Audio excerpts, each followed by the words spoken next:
இந்த மாதிரி அடிகனமான பாத்திரம் எடுத்துக்கோங்க. இல்லைனா குக்கர் எடுத்துக்கோங்க. ஒரு பெரிய பீஸ் சாக்லேட்டு, அப்புறம் கார்ன் ரெண்டுத்தையும் போட்டுக்கோங்க. அதுக்கப்புறம் 1½ ஸ்பூன் சால்ட்டு போட்டுக்கோங்க.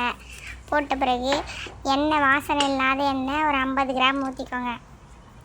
ஊற்றிட்டு ஸ்டவ் ஆன் பண்ணி அந்த வச்சுருங்க. வச்சு நல்லா ஐஸ் ஃப்ளேமில் வச்சுட்டு கலக்கி விட்டுக்கினே இருங்க. கலக்கி விட்டுக்கினே இருக்கிறப்போ அதில் ஒரு நல்லா கட்டிப்படாமல் கலக்கினே இருக்கணும். அதுக்கப்புறம் அதில் ஒரு சவுண்டு வரும், படப்படன்னு வெடிக்கிற சவுண்டு. அப்போ குக்கர் மூடி போட்டு, இப்போ நீங்கள் குக்கராக இருந்தால் கேஸ் கட்டை எடுத்துட்டு மூடி போட்டு மூடுங்க. கேஸ் கட்டோட போட்டு மூடாதீங்க.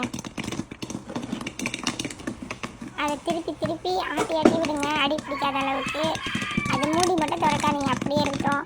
அப்படியே சிம்மில் இருந்துச்சுன்னா அதுலேருந்து புகையாக வரும். அதுக்கப்புறம் ஓப்பன் பண்ணி பார்த்தீங்கன்னா சூப்பரான ஸ்வீட் பாப்கார்ன் ரெடி. இன்றைக்கி ஒரு புடி.